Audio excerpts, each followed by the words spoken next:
My beautiful ones, I am needing to do a story time for you. So, a couple days ago, I hit up a field that smashed me in the face while I was hanging out with my family really innocently. So, before I get into it, I just want to share that if you are someone who is living in a place where there's chaos energy, you, no matter how stable you are, how on your axis you are, you're still going to feel it. You're still going to be noticing things in your field. And I want to give you a few tips at the end of this on how to be more stable and how to tell if things are really yours. So, story time is I live in Alberta, Canada, and there were just some more restrictions that were announced on Tuesday about what we can and can't do. Almost every school is now moved to online. Restaurants are closed. There is no more personal services like hair salons, things like that. We haven't been able to gather indoors for many, many months. Now, outdoor gatherings are limited to 5 people. There's all kinds of weirdness in these announcements, and nobody is happy about them. But I was feeling like it was going to be okay because it wasn't going to affect my family that much. We could be flexible, like we're in a really privileged position. And then I was doing dishes, or rather, my husband was doing the dishes, and he left a bunch like he often does. And I just went over there, and normally I'm at peace with it.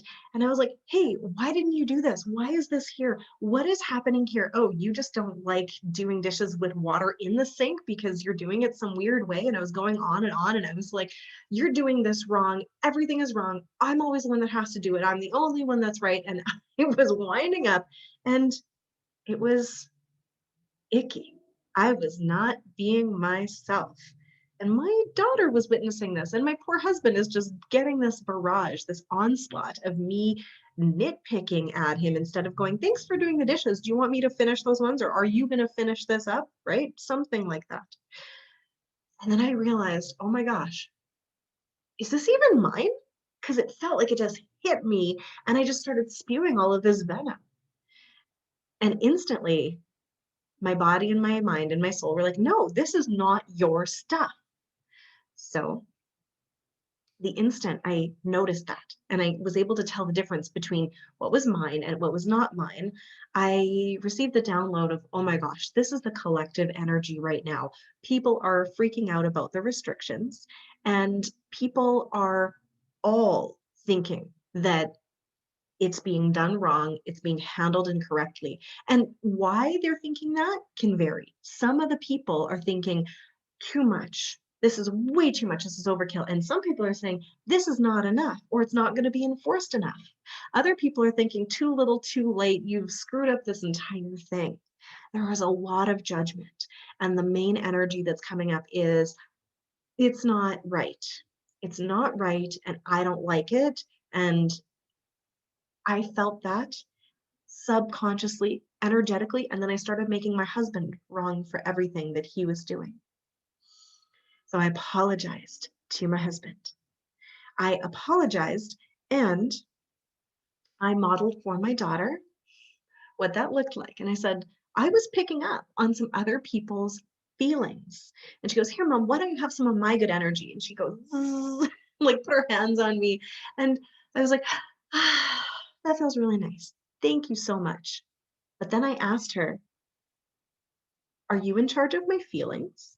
And she goes, no, because she's been learning that in preschool all year, which is amazing. I said, okay, great. Who's in charge of my feelings? And she goes, you are. I said, even if I'm being affected by other people's energy, I'm still in charge of my feelings. And I get to ask for help, especially when I notice it, and I can receive help and you can help me, but it's still on me. You don't have to fix me, but you can tell me if I'm not acting appropriately, if I'm being mean, or if it doesn't seem like me. You can tell me that. And she totally understood. I apologized to my husband, and everything was all good for us.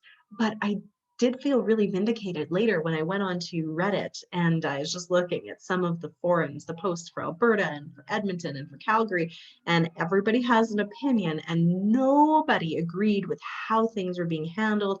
A ton of judgment, a ton of blame, and a lot of it rightfully so. But at the same time, we can't please anybody. It's an impossible situation that people are being thrown into. I don't envy anyone making these decisions right now because there is no ability for us to know what is going to be the right thing. We can only do what we think is best in the moment. And whether we're doing what we think is best for us or what we think is best for the collective, that's up for debate. But what I want to invite you to do is if you're feeling this energy of chaos, oh my God, everything is wrong, everything is awful, everything is like, ah, take a breath and ask yourself, is this even mine?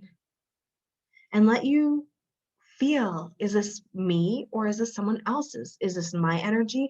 Is it hitting at something up in me? And maybe it is. And then you get to deal with your own shit. But if it's not yours, then just the very awareness of it helps you become distant, become an observer, and more compassionate about it for yourself. And you can just move through it. So that's my story. And I've noticed when I was telling this to a few other people, they noticed it too. So I am going to be offering a free workshop tomorrow at noon, Friday, May 7th, noon Mountain Time, within the Radiant Evolution Collective. There'll also be a live Zoom link for those who are not on Facebook. I'll post those below. And this is about finding stability in these uncertain times when there are so many waves of other people's energy and emotions. How can we find our center, get into alignment, and feel solid even when things are super unknown and we are feeling insecure? We're going to talk about energetic hygiene, like some of the things that I was speaking into, like, is this even mine? How can we distinguish that? How can we support ourselves? How can we take care of ourselves so we're centered on our axis and more stable? We'll be doing some belief repatterning and supporting our mind in being on board with what we're wanting our body, mind, and soul to share and do. So that will be again at noon tomorrow. There'll be a replay within the Radiant Evolution Collective. And I am just wanting to be of service in one of the only ways it feels like I can be right now to my community who's feeling a lot of chaos. I feel so much compassion for those that have their livelihood shut down right now. I work online. I lucked out. I followed my intuition to come online before things started shutting down last year. That's a whole nother story. But I just want to offer the tools that I know have helped me stay more stable during this time so that I can continue doing what I came here to do. And I want to share this with you. So please join me tomorrow if you're able to, live or on the replay. And I will talk to you all soon. Have a beautiful day.